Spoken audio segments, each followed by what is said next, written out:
morning, children. Okay, children, today I am going to take social, class 10,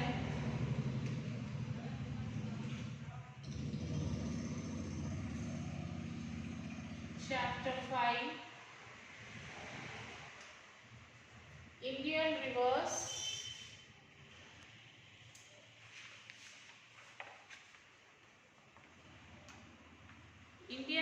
and water resources.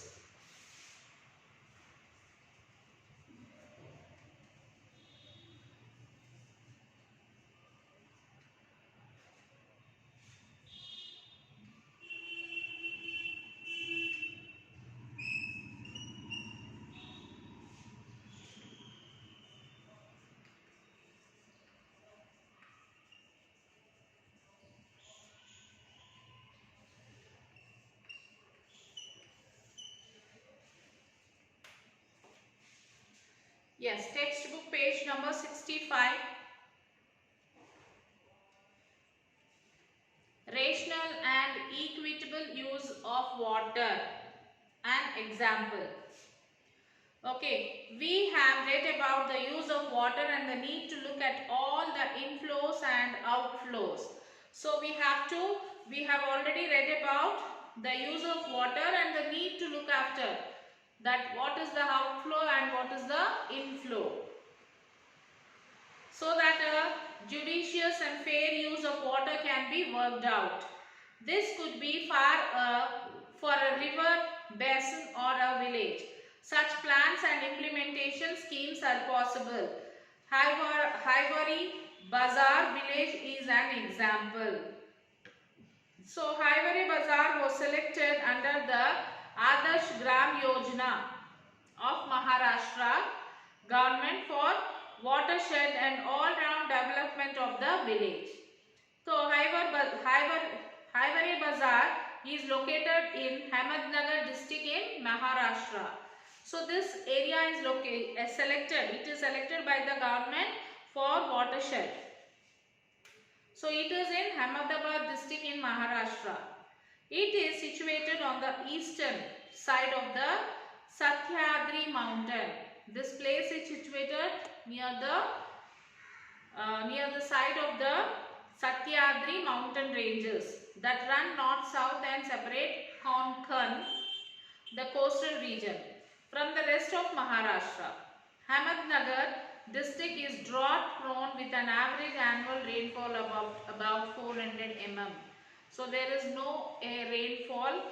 There is no much rainfall in that place. The soil and water conservation works in Highbury Bazaar were implemented on common lands and on private grasslands. So continuous contour trenches, that is CCTs, were dug on the hill slopes to arrest the erosion of soil, harvest water and encourage growth of grass. So a number of water harvesting structures were also built in this village.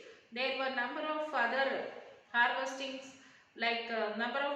structures are also built in that place. Check dams, percolation tanks and loose boulder structures, plantation on forest lands, dams and roadsides were also part of this program which took by the government. When Adarsh Gram Yojana was launched in Maharashtra, there was also some preconditions set for selection of villages. Most important were the 4 bandis or bands made famous by the Railangan Siddhi experience. The 4 bandis were Kharad Bandi, ban of felling trees, Charai Bandi, ban of tree grazing, Nasbandi, family planning, and Nasha Bandi, ban on liquor. People also had to agree to certain amount of Shramdan, voluntary physical labor, except for the ladies who were exempt from it. And then the significance of these 5 deals needs to be understood, keeping in mind the situation in Highbury Bazaar at the time, the late 1980s. Tree felling and open grazing was common among both rich and poor households. The surroundings, hillocks, according to many local people, had a barren look. Soil erosion was prominent and groundwater levels were very low. In addition to this, fodder and fuel wood shortage were common in this village. Though there was a ban on free grazing, people were allowed to cut grass and carry it to feed animals. So there are other bans in the village which were added later. So apart from that 5 bans, there were other bans also there which is added afterwards.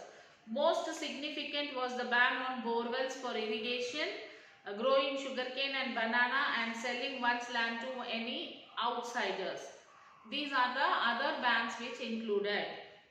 The measures illustrate that issue of long-term sustainability, especially in terms of water use, were very much central to the strategy.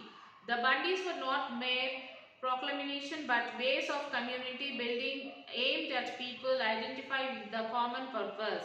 But it was not always a smooth affair.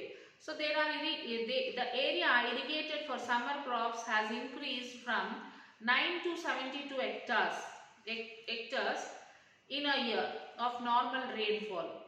There is enough water in the wells to irrigate not only the Kharif, Bajra, but also the Rabi, Jowar and some summer vegetables crops have been started to irrigate. They started to irrigate.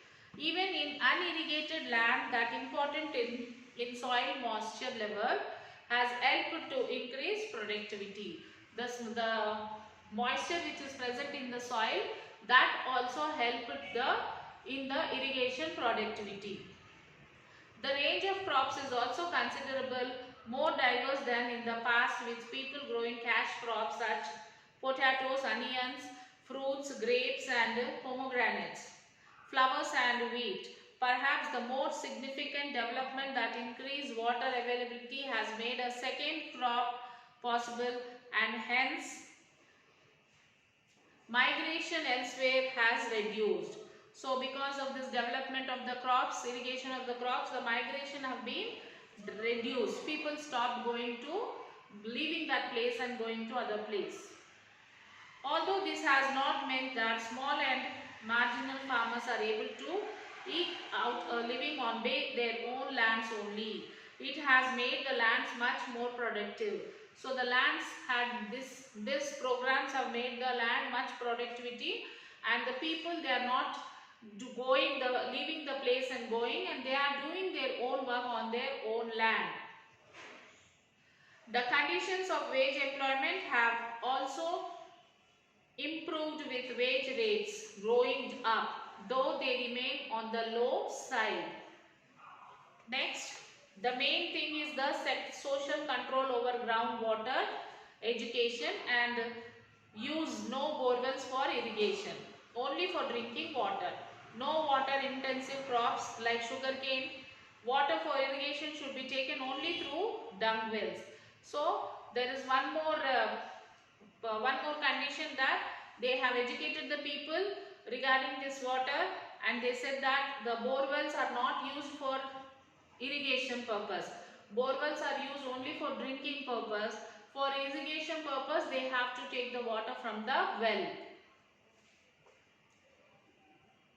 They have also worked out certain thumb rules, like if they get good rainfall, then they can take full Rabi crop. If the rainfall is less, then they bring down the area under Rabi Act, etc. They keep rainfall data meticulously and use it for crop planning and water use prioritization. Because of this, even years of continuous drought, there was no drinking water shortage. This is mainly because they plan according to the water available. And also apart from that, they had a planning of using the water. So in case of the drought also, if there is a heavy drought also, for that people, the water shortage has not become a problem, because they save the water. They have a correct planning of water. So that is the reason why they could store the water. The importance of the livestock economy has also helped marginal and small farmers significantly. Concentrated efforts have been made to promote Ivory Bazaar's dairy industry as a means to improve the livelihood of all. Loans have been given to many small farmers. As a result, the number of milk animals in the village has increased. These developments are clearly linked to the fact that fodder availability has increased due to better productivity. Milk production in the village has also witnessed a more than 20-fold increase from 140 to 3000 liters per day. So in this way the village has improved a lot. However, one of the learnings has been that groundwater extraction cannot be controlled at a small unit or within a village boundary. Neighboring villages started going for a deep bore wells and started extracting groundwater, over which Ivory Bazaar had no control. So these Ivory Bazaar people have stored their water. But what happened? The neighboring village people, they had digging the wells and putting the bore wells and extracting the water.